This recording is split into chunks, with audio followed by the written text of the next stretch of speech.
Hello, everybody, and welcome back to my podcast. So it's been a while, I think the last time that I podcasted was in December. Since then, we've had Christmas. I moved. I live in a new city now, which is also the old city. I moved back to Hamburg, which is nice. So I got my own space now. Although the flat is still, by the way, I say flat, even though I'm American. The flat is still sort of a work in progress. Which means you might hear a little bit of an echo. I'm going to try to get rid of that in post, as they say. But I got a new microphone. I don't know if you can tell. It's got a plosive guard, so now my plosives won't be so explosive. So lots of stuff happening. And I've made a couple decisions regarding the podcast that I think I'd like to share with you first before we get into today's topic. Decision number one, I think I found the category that I want my podcast to belong to.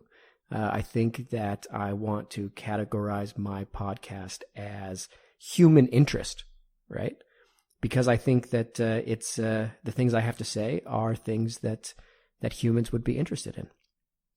So this is a human interest podcast, and I also have some big news, or at least news about the podcast, and that's in this season I've got a few interviews lined up. So I'm going to be interviewing a political activist and UFO expert and a doctor from Yale, and maybe even a PhD economist, maybe even a guy working in the development, direct foreign investment development bank sector. So, I got some, this season we're going to have me just ranting like usual, which I know that you really enjoy to listen to, as well as, me interviewing other people, who can then rant, on my podcast for you. So I think there's a lot there to look forward to. And, so that's also what's going on. I've also decided that I'm going to start season 2 now because it's convenient. And season 1 it was more or less just like the trying it out season. Season 2 is going to be the actually making a podcast season. So I hope you enjoyed season 1. I had a lot of fun making it. It helped keep me sane in the middle of lockdown. By the way, lockdown is back. So it's Germany's in their second lockdown now. It's like lockdown 2, like back with a vengeance or something like that. The lockdown is even harder. Our new flat is really close to a bouldering gym. We like to, my wife and I, we like to boulder.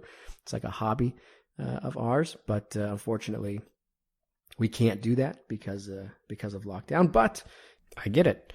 COVID is scary, and a lot of people are getting sick. And at the moment, we need to stand in solidarity with one another in order that we get through this thing. However, I will say that at some point, we need to be able to go back to our normal lives, right? I mean, what does normal mean? And I mean, is normal really something that we should sort of in principle, want or be interested in? I mean, I don't have the answer for you, but I do think that if this goes on for a few more years, where all we're allowed to do is work, but not enjoy any sort of leisure activities, then we're going to have to reevaluate. We're not there yet, however. I'm not about to go to some anti-masker, protest and get all, that's actually going to be one of the topics that we're going to talk about this season, is the conspiracy to right-wing Republican pipeline. Just like you have the school to prison pipeline in lower income areas. Conspiracy theories online, whether it has to do with COVID or with, pretty much anything. JFK assassination, 9/11 was an inside job, hell, even maybe contrails. All of that leads these days directly into right-wing online spaces, which will radicalize you and turn you into a Republican, which is kind of the topic of today's podcast. And it's the topic I think everybody is expecting me to talk about. Namely, the Capitol coup. Yeah. So just in case you haven't followed the news in the last few weeks, if you're living under a rock, in which case, I'm excited that you found my podcast. Thank you very much. But just in case, I'll give a little bit of background, a little bit of a summary of what went down. Basically, a bunch of rich assholes, cultists, literal neo-Nazis and some off-duty police officers stormed the Capitol in Washington, D.C. in the United States. And one of my favorite YouTubers, leftist YouTubers out there, is Second Thought. He's amazing. His content is fucking mind-blowing. Highly recommended. I think he put it best. And he said that this was the stupidest day in U.S. history. So the goal of these rich asshole cultists, literal neo-Nazis and off-duty police officers, was to storm the Capitol and then take some selfies, throw a bunch of paper on the floor, and brag about it on social media. And then, of course, after, when they realized there might be some consequences for this, or when they started getting some bad press, they decided to blame it on Antifa. So well done. These people really clearly have their shit together. Except, of course, that one guy who had the zip tie handcuffs. I mean, that guy meant business. I think we can all agree that guy, he was there. He meant business. He was taking that whole thing seriously. The rest of them, it was just selfies and social media.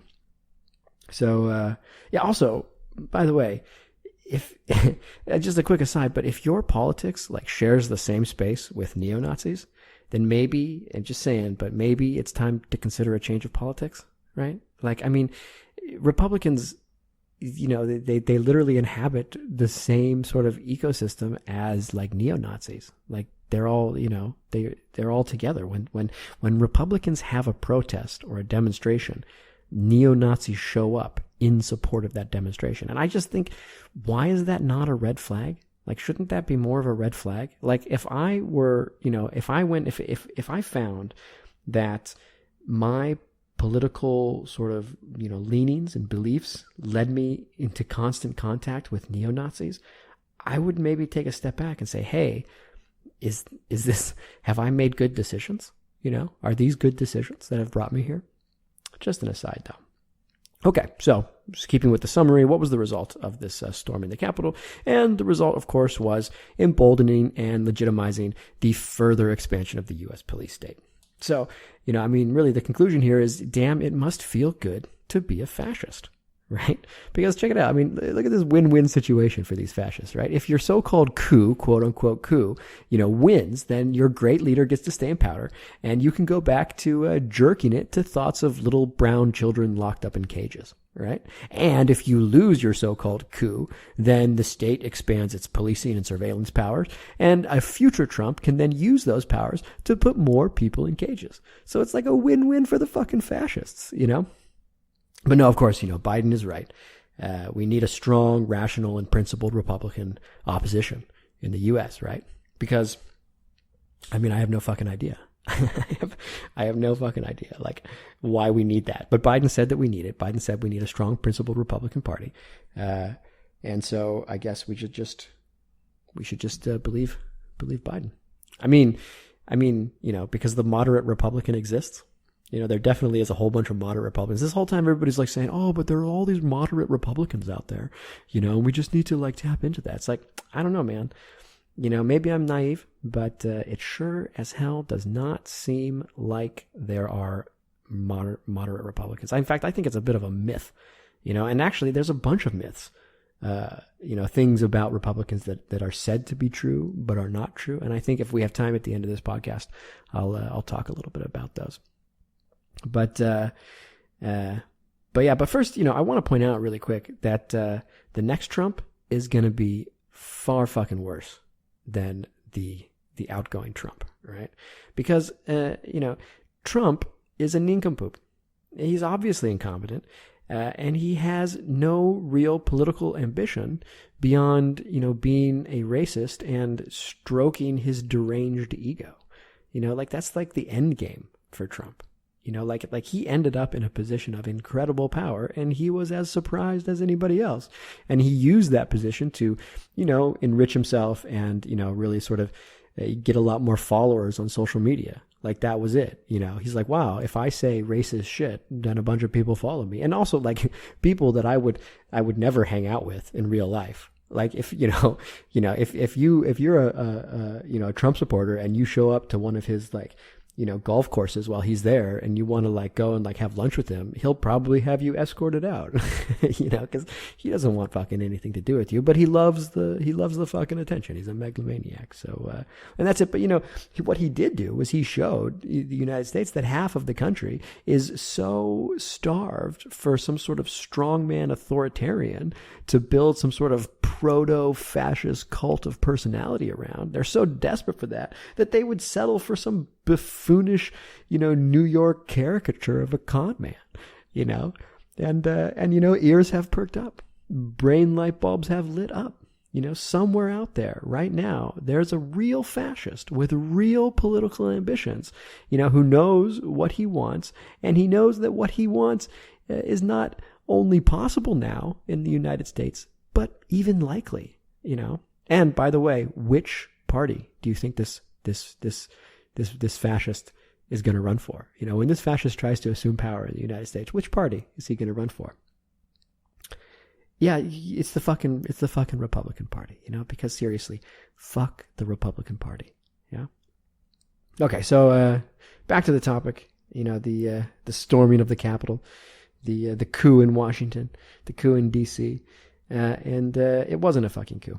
And I know I'm going to get a little bit of pushback. The left is committed to this, those were terrorists, this was a coup line, and liberals as well. I think the left and liberals have, the pearl clutchers, pearl clutching liberals have sort of found some common ground on this. But, okay, if this was a coup, then it was the saddest, sorriest coup in the history of coups, because these people were armed. Okay, so check it out. I'm not saying that these people were not dangerous. I'm surprised that they have not been taken seriously in the United States for so long. I think part of the reason that they haven't been taken seriously as a dangerous, sort of political ideology is because half of them are police officers, and they already sort of have, sort of a little bit of a stranglehold on the pipes of power. Is that what we say in the United States? But, and yes, Trump egged these people on, and his little worm, Giuliani, also egged them on, and they are racist, and they are jingoistic, and they are proto-fascist, and they're basically cultists, and they're definitely dangerous. But, and we definitely should stop giving, in general, we should stop giving this group of people, these racist, right-wing, jingoistic, proto-fascist cultists, we should stop giving them the old white heterosexual boys will be boys pass, but if we get that white heterosexual man in trouble now, it'll really ruin his future. And boy, wouldn't that be sad, pass. You know what I'm saying? That's right. You know what I'm talking about. The old, that white heterosexual man only raped the constitutionally defined U.S. political process because she was dressed like a slut defense. Yeah, we should stop extending that defense to these people. God damn it. These people are dangerous. And the party they subscribe to is dangerous. If there's a terrorist anywhere out there, it's the Republican Party. Hell, Noam Chomsky called the Republican Party the most dangerous political organization in the world, and that was years ago. But they're not terrorists. These people, the people who stormed it, the party itself might be a terroristic organization. I think there's good reason to believe that, not only given more recent events, but just sort of longer or term U.S. history. You can make that argument. But the people on Capitol Hill mob, they were not terrorists. Those people were idiots. And they were violent to a degree because, blue lives only matter if black lives get to be abused. And so since there was no black people being abused at that event, it was totally okay for the Trump supporters to beat a cop to death with an American flag, right? That's what happened. Another one of those Republican myths, blue lives matter. We'll talk about it. Yeah. And a lot of them were armed, and they could have actually tried some shit. There was the potential for that to be a real insurgency, an actual coup attempt existed there. And that's part of the reason why these people are so dangerous. And I'll say it again, they are dangerous, and we need to take them seriously. It's just the events that unfolded on January 6th were not what they're being called. Yeah. They could have barricaded themselves in the Capitol building. They could have taken hostages. They had guns. They could have got up to some serious shenanigans, but instead they just did selfies and tweets, and then blamed it on Antifa. So calling them terrorists, using this kind of language, it just justifies the expansion of the U.S. police state. That's the whole game, right? And in the short run, the U.S. might use whatever sort of new anti-terrorist powers it grants itself in light of this event. It might use those powers to round up a few far-right extremists and neo-Nazis and some Boogaloo boys and people who participated in these protests and stuff. But, it won't be long until they come after the left, which means people like me. And second thought, the guy I mentioned at the beginning of this video who makes amazing videos, you should check him out. The idiocy of these proto-fascist Republicans on January 6th is going to land me in a secret prison with a black hood over my head for having this vaguely political, mildly leftist podcast.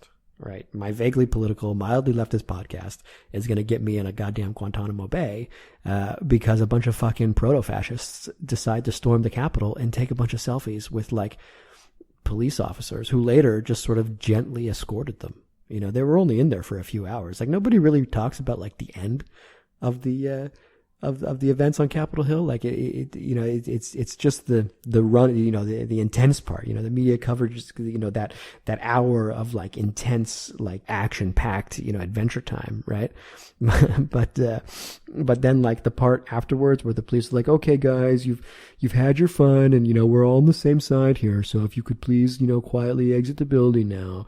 And everybody's okay, buddy, but can I keep this podium that I stole from Nancy Pelosi? And it's no, put that back, buddy.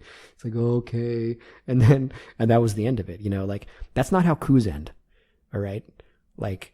If something ends like that, it's not a coup. Right. So anyway, good. But yeah, they're definitely going to expand the police state in light of this. And I think, part of this is, we have to get better at using words. Because those people were not terrorists. And when you call them terrorists, you're just letting the state. Remember the last time we went to war with terrorists? Remember the expansion of state power, and that was abroad. The expansion was serious, and people, especially people on the left, still complain about things like the Patriot Act today, which the rest of the world seems to, or the rest of the United States seems to have conveniently forgotten. But the Patriot Act was bad. Now imagine taking a Patriot Act and having that same thing, only this time the target is domestic, inside the United States. That doesn't seem like a very good idea to me. It's one thing to go out after a bunch of people of color around the world and drop bombs on them, which is horrible and inexcusable. And, I would love if Bush would be brought before, would be taken to trial for his, because he's a fucking war criminal, even though, Trump rehabilitated him and now Bush is everybody's best friend, which is ridiculous. But, imagine doing that inside of the United States. From a sort of self-centered American perspective, it would be really bad if the government starts using drones to capture domestic terrorists, and especially when those domestic terrorists just, surprise, surprise, turn out to be leftist podcasters, right? So, great job. And I'm not saying that the state shouldn't go after the people who participated in this mob, these goons. These capital mob goon people, but and of course they would. Okay, now I'm personally not a fan of authoritarian solutions to things. I think we should be more creative than just crackdowns and shit. But fuck, dude, the United States of America, the United fucking States of America, you don't storm the Capitol building without expecting some repercussions. Our government is violent. I don't know if you've noticed, but really violent. An analogy, you don't break into some mob boss's house and expect to walk away without your legs broke, do you? Right? So, of course, the United States government is going to go after these people who participated in this mob. But calling them terrorists, like I said, just gives the state a way to become even more violent. Right? It's just going to give the state an excuse to expand its own powers, to crack down on what it defines as domestic terrorism, which is going to leave to be extremely vague. And again, it might initially go after Boogaloo boys and neo-Nazis, but the fact that so many of its own police and FBI are Boogaloo boys and neo-Nazis means that the real target is going to end up being, the actual opposition, which is the left. And people saying things like, oh, let's have universal health care like all those other countries, they're going to be like, yeah, for the kind of thinking like that, we'll get you locked in Guantanamo, buddy. It's the future we can look at if we start calling things by wrong names. So, yeah. And on the topic of using words better, maybe we should start calling the Republican Party, what it really is. It's not like, there's no potential for principled opposition there. The Republican Party is a criminal cult. Now, I'm not saying that it was always a criminal cult. Maybe it wasn't at one point, but it has become a criminal cult. It's full of criminals who are cultists. It even has like a cult leader that they all got behind, Donald Trump. And we should not forget that the Republican opposition to Donald Trump has been almost non-existent. And every time it's happened, it's been some Republican guy to step forward and like pat himself on the back for being such a strong resistance member. Oh, I'm against Donald Trump. I'm like the good Republican. It's like, no, man, probably you're just as self-serving as the rest of them. I don't know. Are you really against Donald Trump, or are you just trying to say that because you believe in this mythical moderate Republican and you're trying to get them on your side? It's just like Cruz, that fucking scumbag. He's doing the same thing. He's backing Trump now because he wants to inherit Trump supporters, even though he probably doesn't really, but it's just like, he's just an opportunistic bastard. He's trying to inherit the Trump supporters by saying, yeah, the vote was stolen. I'm on your side, Trump supporters. You should vote for me next time around, Cruz. But he also never really believed that there would be any real chance that Trump would get to stay in power, because Cruz hates Trump. Trump abuses Cruz whenever he gets the opportunity, So Cruz just wants his fucking voters. Anyway, there's been very little Republican opposition to Republicans, which makes me think that it's a criminal cult, and we should stop calling it a political party and refer to it with the words that, with what it actually is, namely a criminal cult. And I'm not going to say that this criminal cult, the Republican criminal cult, doesn't have a place in U.S. politics, because, who am I to decide what cult ought or ought not to have, mainstream appeal, but seriously, fuck the Republican Party. Excuse me, the Republican criminal cult. And on that note, maybe we should talk a little bit about the some myths of the Republican Party, because the party's full of myths. I don't think. Let me open my list here. I don't think it's what it says it is. So let's start at the top, right? So family values. The Republican Party is the party of family values. They've been saying for as long as I can remember that they're for family values. And what do they mean? Well, presumably when Republicans talk about family values, they mean grabbing pussies that don't belong to your wife, right? Or maybe, I don't know, storming the Capitol. Is that a family value? Or maybe it's locking children up in cages. Let's separate children from their parents and lock them in cages, because family values. We have to protect family values. And the only way that the Republican criminal cult can protect family values in the United States is by locking children up in cages, right? And, or maybe it's by telling people who they can or can't get married to, because that's family values. That's literally what it is, right? They say, oh, we have to protect family values by preventing, some people from marrying other people, right? And okay, so family values, clearly the party of family values, one of the biggest Republican myths. Next myth, Christian values. Right? This is the party of Christian values. They want to bring Christian values back into the United States, because we're turning into like a degenerate wasteland of free thinking lesbians. I have no idea.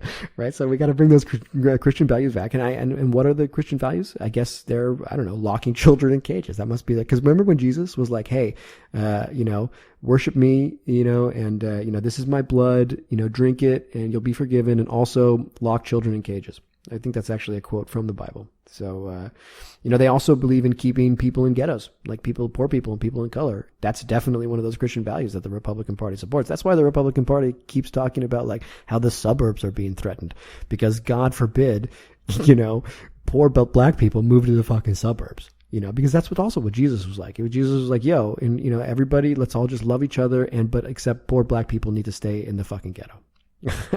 We don't want them. Also, tax avoidance.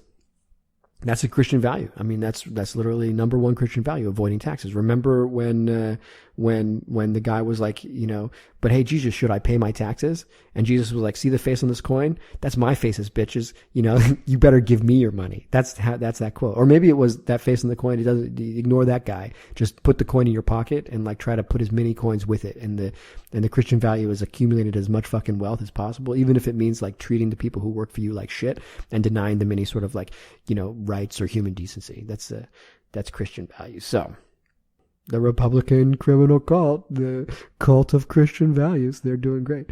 Also, Western values, right? Western values, that's a very important part to the Republican Christian cult. One of their myths, Western values, I guess, colonialism, misogyny, racism. Actually, I guess that one's true. That one's actually true. No, the Republican criminal cult is absolutely all about Western values like colonialism and misogyny and racism. So we'll give them that one. They're also the cult of law and order, right? They're all about law and order. Like, of course, beating police to death during a Capitol Hill riot. That's one of their things that they've always talked about. Like we're the cult of law and order. We believe in powerful police that we can then beat to death during our riot. We also, as the cult of law and order, we are going to elect a criminal to the presidency. I mean, he's definitely a criminal. And if you don't think Trump's a criminal, just give it like 6 months. He probably won't end up in jail, but he is going to flee the fucking country. I think he's already said that he's going to flee the country. And, which I think is funny, and I mean, and what's going to be the Republican response to that? When Trump flees the country, what are his cultists going to say? Yeah. They're going to be like, oh, he's in exile. He had to run because, the globalists and the Democrats and the pedophiles were going to come after him. They were going to try to assassinate him now that he doesn't have his Secret Service backing him and he had to get away, and it's like, yeah, I mean, no, actually, Mr. Cultist, he's running because he's a fucking little bitch and he's fucking scared of getting in trouble and he knows that he's stepped on way too many toes as the president and he's got to get the fuck out. He's like, I don't want to go to jail. I'm going to run. He's going to run like a little bitch. And that's what he's going to do. All right, Republican criminal cult. What are the myths? Oh yes, they love America. That's what they say it all the time. They fucking love America. They love America so much that they're going to storm the Capitol and try to overthrow a legitimate, okay. That's another topic. They're going to overthrow a normal U.S. election. They're going to overthrow that. Yeah, because they love America so much. And, yeah, and they're also going to go to Trump rallies and start chanting about sending American citizens of color home. Send her home. Remember that shit? Because that's American. Yeah, God. And, of course, they are the party. Oh, I said it again. It's just, it's old habits. They're the cult, the Republican criminal cult of truth.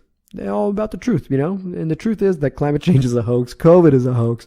The Trump is actually saving children from an underground, pedophile ring that's being run by the Democratic Party. And also, of course, that postmodernism is a neo-Marxist conspiracy to feminize men. So the Republican criminal cult, everybody, everything that they've said that they believe in is not true. I mean, and I think it's become more and more clear to anybody who's been paying attention that this criminal cult is motivated, if not primarily, then to a very great degree by racism, and it seems perhaps on the face of it to be a rather sort of simplistic explanation. Racism. And it's a little bit almost like beating a dead horse with a stick, right? Like, oh God, the left is always calling these people racist and fascist and it's so old, but I don't know. Maybe, what is it? Occam's razor? Maybe the simplest explanation is also the most correct. I think that these people, the people who stormed the Capitol as representing the larger Republican, that members of this criminal cult are very much concerned that Black people and brown people and feminists and women and transgendered people, and that these people are usurping their rightful place in the social hierarchy, and they think that these groups are causing the downfall of the white American system. That white people in the United States are dying from overdose and are experiencing poverty and all of these things because these other groups are on the rise. that actually poverty and drug addiction and all of these sort of social ills essentially belong to these other groups. Black people are drug addicts. Black people are poor. Not white people. And the fact that you're seeing all of these overdoses and these huge expansion of drug addicts in like rural white settings, it must be somehow the fault of the black people.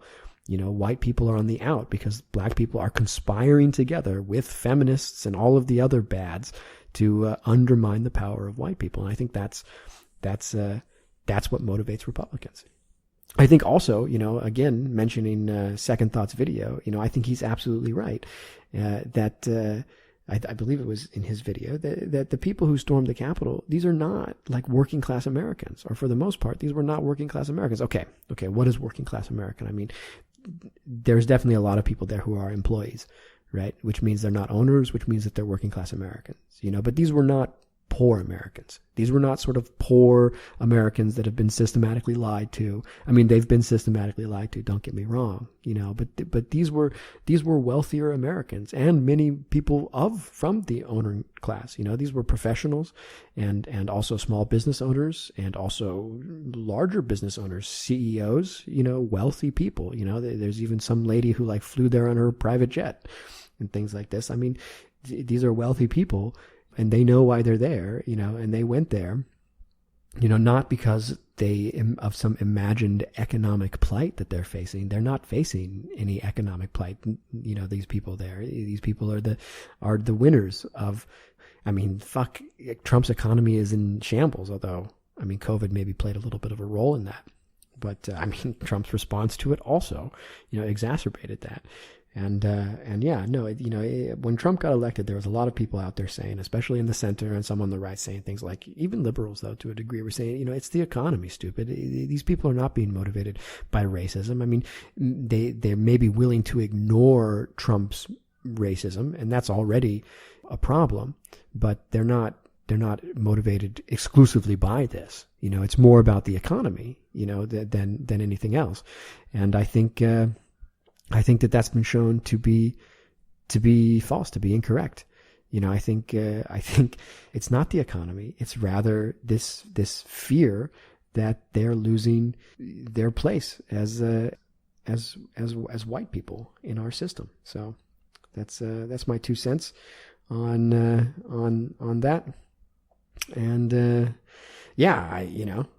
so I don't know. In conclusion, fuck the Republican political cult.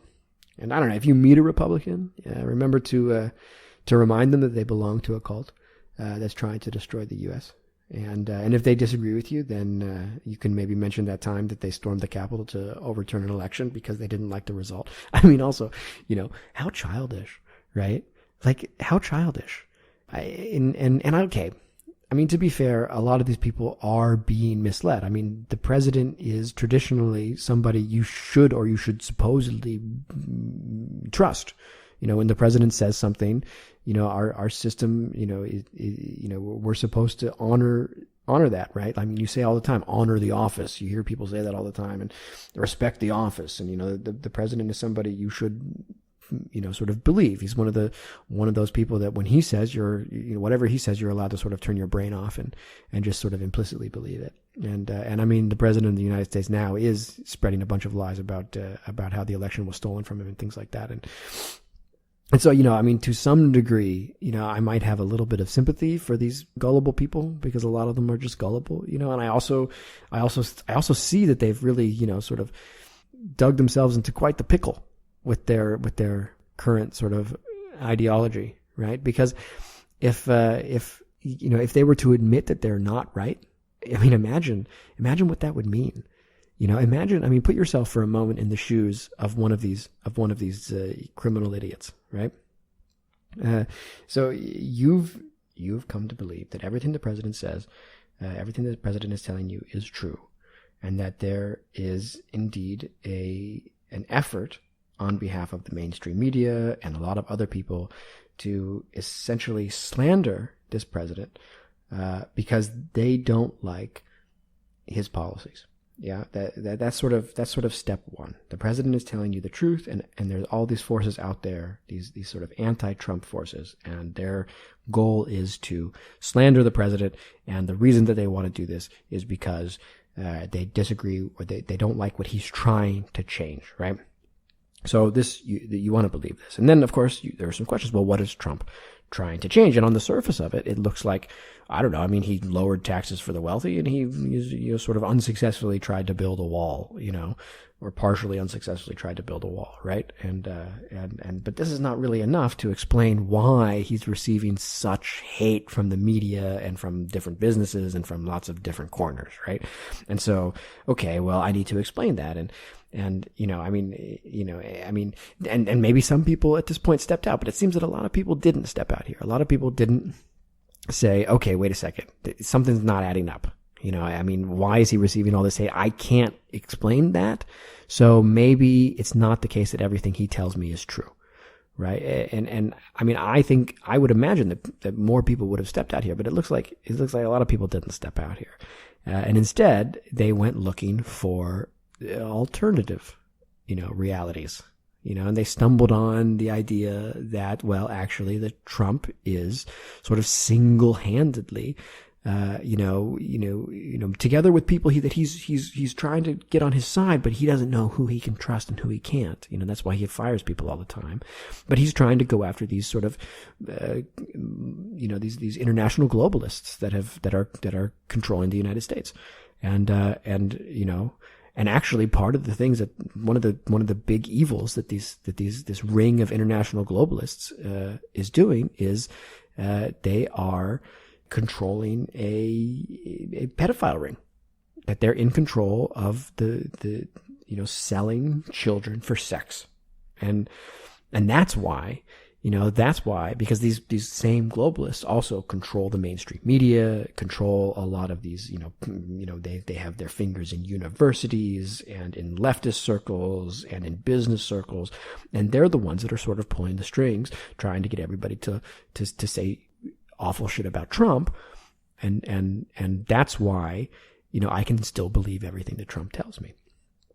And then this continues, and it kind of escalates. And before you know it, then Trump says something like, well, the election was stolen from me. And of course, on the surface, it doesn't really look like the election was stolen. I mean, there has been a narrative, although, to be fair, it was oftentimes people more on the left saying, hey, there's something, funky with these elections. But nevertheless, there's been a narrative inside the United States that maybe our elections aren't so infallible as we present them. That maybe there's something suspicious happening. And people have been talking about this for a while, But on the surface, look, the numbers of people who voted for Biden are just really, really high. There's just a lot more people who voted for Biden. And I think that is not really surprising. And maybe it is to somebody who's living in this world that they've built, this reality that they've built around believing Trump.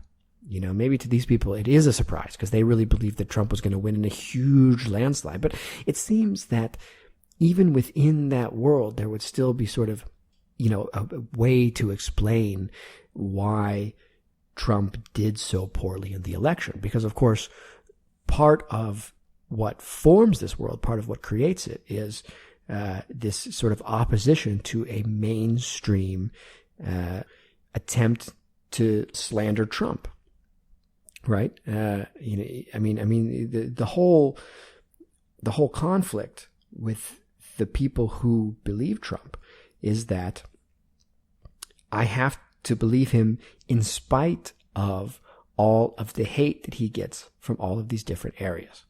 I still have to believe him. But even though I believe him, it should still be clear to me, the Trump supporter, why other people would be so easily manipulated by the mainstream media, right? So it seems that for the Trump supporter, there should be a clear way to explain Biden's victory. To say, okay, Biden won because, unlike me, who knows the truth, which is whatever Trump says, there's lots of people who've let themselves be or who have been manipulated by the mainstream media into disliking Trump, the only person who tells the truth, by the way, and believing that this guy, Trump, is actually a liar and an awful person and a racist and all these terrible things. And oh, by the way, I actually kind of like the fact that he's a racist, but let's leave that aside. I wouldn't ever say it in public, which the mainstream media does say. And so I can understand why so many people would be manipulated by the mainstream media and why Biden would win, right? But that's not what happened. Instead, it was like, no, there's no possible way. There was, again, even at this moment, with this possible explanation that they could have explained to themselves, they decided not to. They decided not to step out. They again doubled down. Trump said, no, it was stolen. These 7 million votes, they were illegal votes. We have all of this evidence that we can't show you because we don't have any of it, but we're going to tell you that we have all of this evidence. We're going to ask you for money so that we can fight against this. And then all of Trump's supporters were like, okay, it must then, of course, be lies. These were illegal votes. The election was stolen. And so what choice, because I, the Trump supporter, know the truth, namely whatever Trump told me, which is that it was stolen, and I'm not going to question that truth no matter what.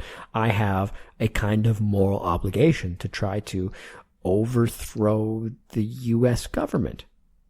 I have to storm the Capitol building, because Trump told me to, because Trump told me that it's been stolen and that the election was stolen, and he told me to storm the Capitol. And of course I had to do it because this is somehow defending my democracy. Because, if it's true that elections are all, manipulated and false and lies, then there is no democracy. And so what choice do I have but to storm the Capitol?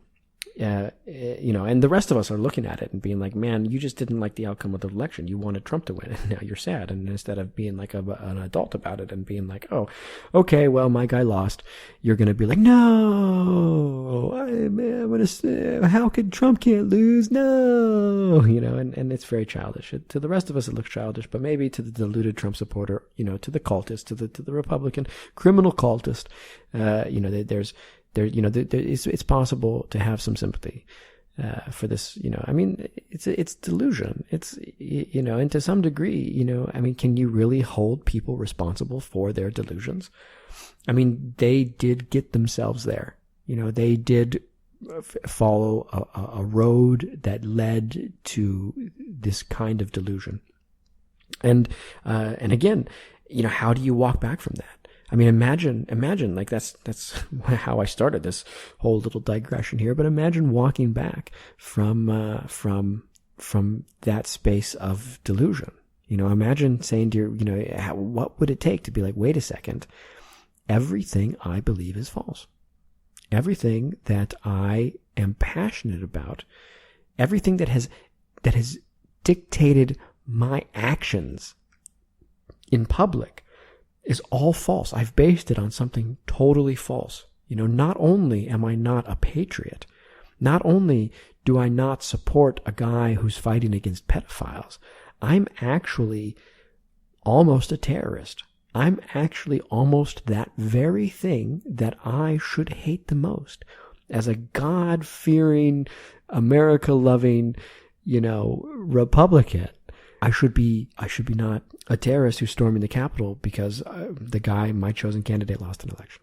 That's so. Anyway, if you meet a Trump supporter, remind them that they belong to a cult that's trying to destroy the United States. And if they disagree, then you could mention the time that they tried to overturn that election because they didn't like the result. Because that's how elections work, right? If you don't like the result, then burn down the White House. Which, honestly, I'm not saying you should burn down the Capitol building. Absolutely not. Especially not Trump supporters, because that would suck bad, right? But, if it were me, yeah, good. But still, if you're talking to this tribe, they still disagree after that, just tell them that you're going to report them to the FBI. Because fuck, right? Yeah. So, that's where we're at now, So, all right. Well, anyway. That'll be it. This one was a little bit shorter. I'm actually going to try to keep the podcast a little bit shorter, short and sweet. because, who's got the fucking attention span to sit through an hour-long podcast? If I keep them to like a half an hour, 45 minutes, if you got an hour commute and you want to like listen to my podcast while you're driving, yeah, you listen to 2 of them, right? There's probably a podcast or 2 that you've already missed, if you're like, yeah, but I'm so up to date with your podcasts that I don't have 2 to listen to on my drive. Well, you could always re-listen to one. You could listen to one again. I'm sure there's a lot of nuances that you may have missed. We all know that if you read a book a second time or watch a movie a second time, yeah, there's a lot that you miss. A lot of jokes, a lot of funny things.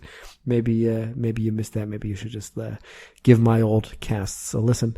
And anyway, at some point there will be so many of these because they're relatively easy to make. It's one of those things, right? Like if the better they are, the more professional they are, the harder they are to make, and the fewer of them exist. So I have to sort of do that kind of mental calculus. Do I make fewer high quality podcasts, or do I make more podcasts? For you, my adoring fans. And that's the question. And on the topic of adoring fans, I do have a Patreon that I can't wait for somebody to donate to. It's going to be amazing when that happens. Thank you for listening to my podcast, everybody.